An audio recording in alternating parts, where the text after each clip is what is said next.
up, YouTube? So, this is a little something different. This is some stream of consciousness stuff I wrote in the middle of the night a couple weeks ago. I just woke up at like 4 in the morning from a dream and couldn't get back to sleep and just decided to write. So I'm just going to share this. It's very rough and unfinished. And usually when I write stuff like this, I just never look at it again. Just squirrel it away and it goes into my subconscious. But I just thought I'd read it just to see if it makes any sense even, and if I can learn anything more by reading it. So I wrote, people, including self, resist what we want them to do. Sometimes the more we want them to do it, the more they resist. So I had a dream. This I'm paraphrasing a little bit because Asa Hoffman dream won't mean anything to you. So I had a dream about this old chess master named Asa Hoffman. He's kind of famous on the New York chess scene. Yeah, and in the dream I was doing an interview with him, and he was resisting. I was like, I want to do the interview here at this time, and he's like, no, I want to do it here. I can't go there. So I was basically a movie director for a documentary, and I couldn't get people to do what I wanted them to do, and that was very frustrating. So, and then this dream made me think about trust, control, domination, all these things. So I wrote, yeah, he was resisting doing the interview in the time of place that I wanted. People resist domination, including from self. So we try to force ourselves to do stuff, but we often don't like our dominant self trying to dominate our, quote, lazy self. So including from self, to follow we have to trust an other or self. Maybe to achieve one aim, the number one key is to have zero resistance to the thing one wants to obtain. Be curious about what your real aims are. Only with curiosity can you discover the truth. Lack of curiosity may be lack of trust that what we discover about ourselves is something we really want / can achieve. So I think what I meant there is, if we believe that what we really want we can't get, there's no point in letting ourselves really truly want that thing, because we're just going to be disappointed. So we may instead go for things we don't really deep down want because it's safer if we don't get it. I think that's where I was at. Anyway, I'm just reading here. I wrote, here my mind getting fuzzy, words not flowing, insights not coming cleanly, snappily. Part of me resists that. I want it clean and easy and smooth. Part of me wants to quit, yet I persist. Feels paradoxical. The hardcore push past resistance. Am I back to square one now?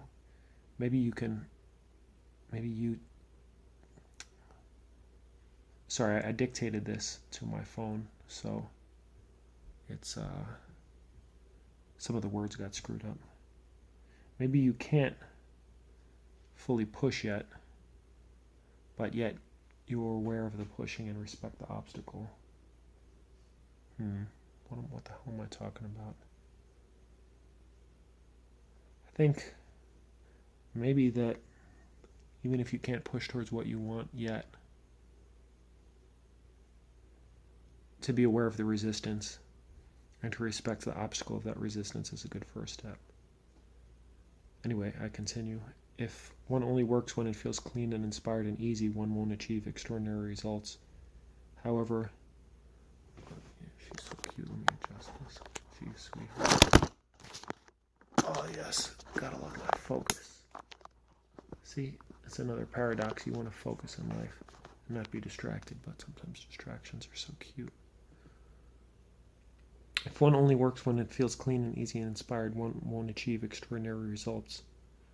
However, one of the aims of displaying massive competency to others is making the complex and hard to achieve look smooth and easy and clean and natural. So to achieve that, you have to dominate yourself, subjugate a large part of oneself for a greater cause, parentheses. Whether or not is actually greater than a different cause is the dilemma, the price of freedom. Resisting too much one's own ideas or the influence from others is one problem. Bowing too much to each passing fancy or external influence is another. Quote, laziness is closely tied, in my eyes at the time, obviously this is all my opinion, is closely tied with wanting to avoid looking foolish by doing unnecessary work in the wrong direction, being dominated by a fool. whether an external fool or internal foolish impulses or ideas. But extreme laziness, being afraid to commit to an idea or cause for fear of being a sucker, is among the ultimate domination by one's own fear. I've been thinking about intent with regards to sexual/romantic relations with women. Women who would consider you as a partner, parentheses, whether for a conversation, a dance, a bedmate, a life mate, want to know your intent. They want to feel it. But your intent for them is risky. By desiring and striving towards our desire, we risk rejection. When that desire is kinship with another, we ultimately have no power, parentheses, outside coercion, either via negative emotions like fear or positive ones like curiosity, desire, craving on whatever level. And here I just skipped to a totally different thought. Managing desire while not being dependent on it, ... This sentence feels incomplete. Well, it is. It's literally an incomplete sentence. It hangs in the air. Its lack of completeness I could try to disguise as profound out of insecurity, but it is not profound. It is like an unfinished piece of art or music. It has potential. The trap of potential. Every creative person knows that they have potential. Potential is like a wild horse. It can drag you hither and thither. It's untamed. And like it or not, the tame dominate the wild. The organized dominates chaos. Maybe chaos wins in the end. ... I don't really know enough physics to answer that. Maybe it's like yin-yang, mostly order with a splash of chaos as the dominant formula. In my meandering journey, again back to domination, it's a common theme of my mind. First and foremost, I want to dominate myself, then my external. I'm not a sociopath, so my fantasy is to lead/inspire others in such a way that I can control some of their behavior, giving me peace of mind that I'm on a solid team that is working towards my ends and won't betray me. But also I want their well-being. I want my ends to be their ends, my joy their joy, like an ideal sexual encounter, or a night with your friends, or a day in the park with your kid. Everyone has a different self-ideal and a different level of commitment to that ideal. If the subconscious striving matches the conscious striving, perhaps that's the key to being in business, life running like a well-oiled machine. If you want to eat right and have your body toned and your mind sharp, but you also have a fear that if you do that, people will be jealous of you and cut the tall poppy, then you ain't gonna do what you have to do to get there. Also, if you believe it will be lonely being competent or too much work to arrive there, you won't do it. I'm reading a book, Healing Back Pain by John Sarno. Props to Brian Smith for recommending that book to me. About putting forth the idea that much of our physical symptomology, most of the book mostly focuses on back pain, but not limited to that, including problems, auto-dictate screwed it up, including problems like stomach aches, panic attacks, etc., is connected to our emotions. In the case of negative symptoms, repressed emotions, his theory is that, my auto-dictate screwed up here. His theory is that negative physical things we experience,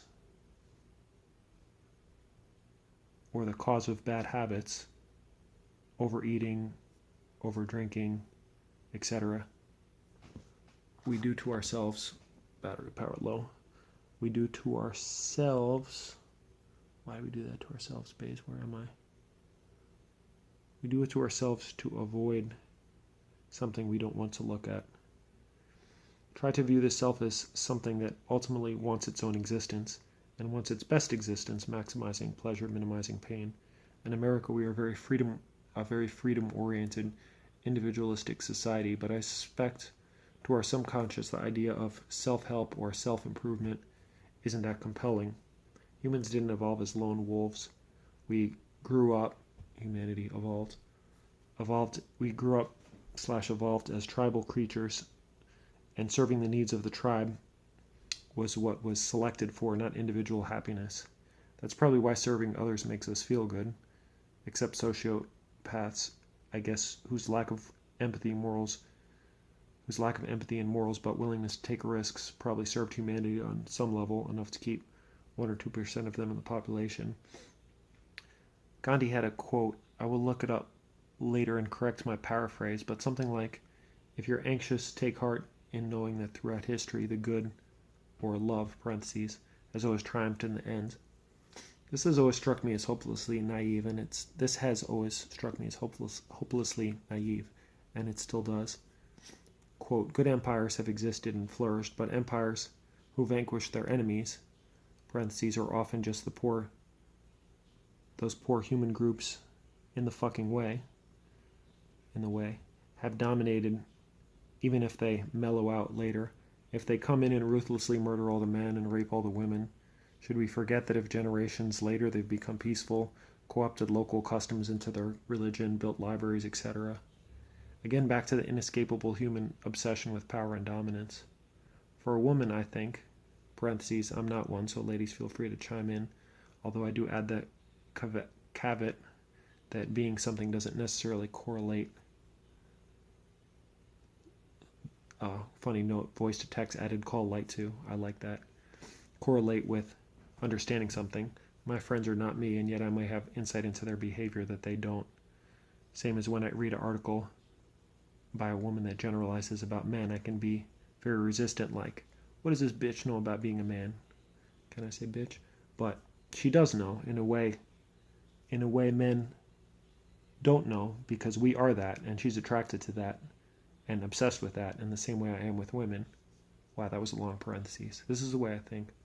The moral of that, the Cliff Notes is that sometimes you can understand something you're not more than something you are, because you can't flip around your eyes and really look at yourself. Although I can look at myself on YouTube, but I usually don't because it's fucking weird. Anyway, let me start the sentence again with the other parentheses. For a woman, I think one of the reasons dominance is preferred in a man is because the risk is so great if he isn't. If your man gets slaughtered by a competitor and you're then taken by force to a new land with new rules and a strange culture that's scary as hell, not to mention the physical violation and the risk of being forced to spend a life with a man you despise, parentheses, and a whole family/tribe/clan you despise. Is that a fucking complete sentence?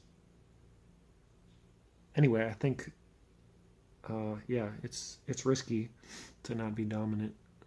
And I think we forget that in our modern soft culture.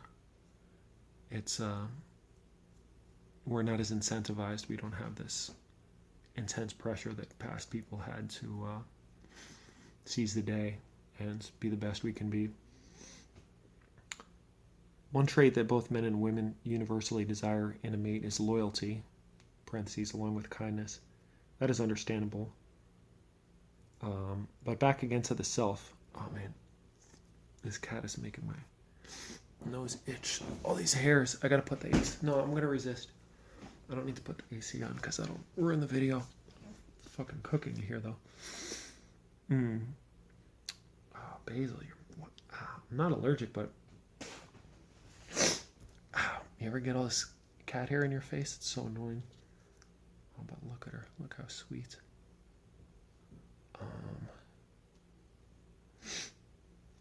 But back again to the self. What does it mean to be loyal to oneself? Buddhists, parentheses, along with New Agers and flaky people, say there is no self. Technically speaking, they're right. Practically speaking, without a self, being a person, let alone having a relationship with a person, would be terrifying and impossible in the long term. I can see why the adage of know thyself would be a number one philosophical advice. But if there is no self, and there isn't, maybe better to say create your best self. This is kind of vague though, and it seems to imply that self-domination/determination is the most ideal way to create this abstract being in the body of a physical one. I don't think it is. When I was around 11, 12 years old, I remember wanting to be a ninja. I didn't really know what that meant, and having done no research, I still don't. But my mental concept was probably something many pre-adolescents desire. A blasé attitude towards social status, opinions of others, combined with a gracefulness, effortlessness, and competency. Going through life as a smooth badass who didn't need others and didn't even desire to want or need them, but who'd take praise graciously as a matter of course. But this was, of course, a fantasy designed to cover up the fact that I felt like a needy little fuck and never as competent or as comfortable as I liked. Oh, and then I came up with this meditation mantra that I was going to do every day.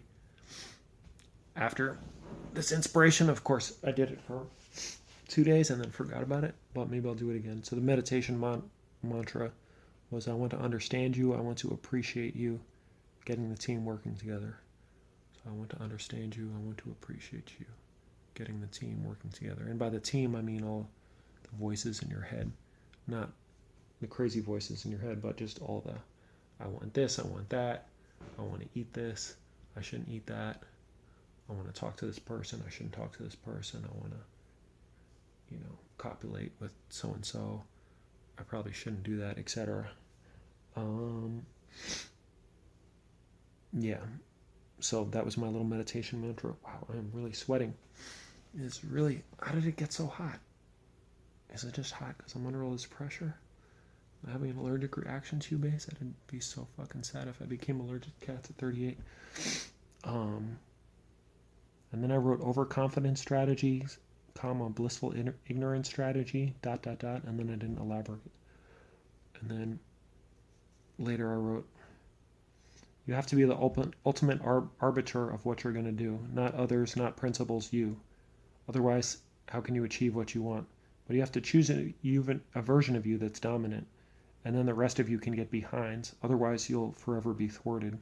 Maybe number one for achieving goals is making all aspects of the self into a coherent team, working together rather than a ragtag team of schmucks trying to work together.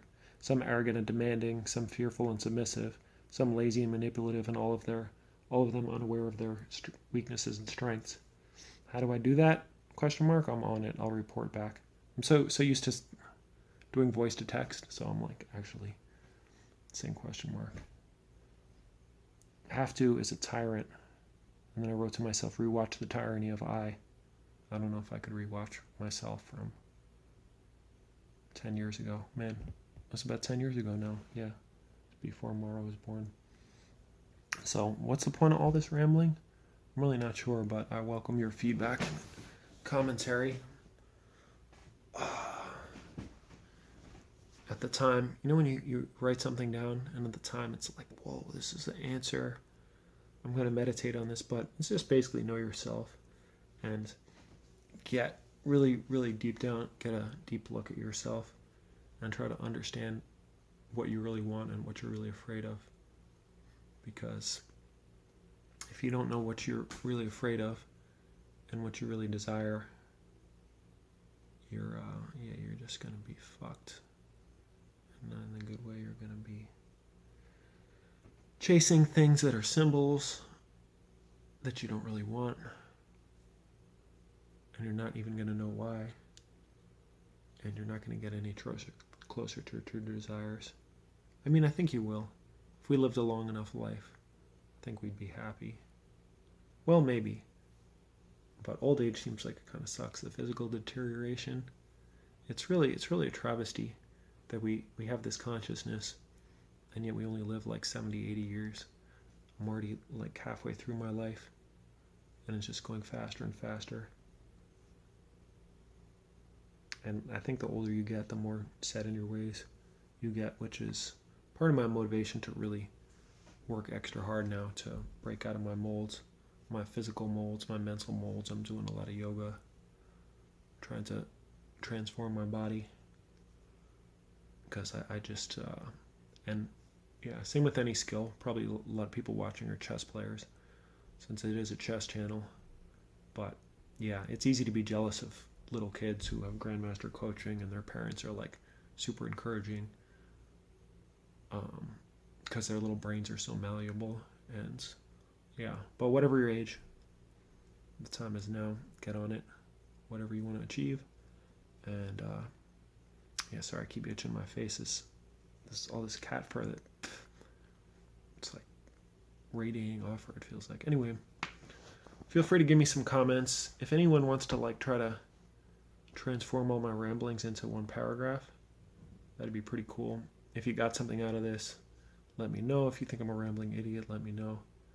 And I will be posting this, so please give me feedback. Thank you very much. I will talk to you later.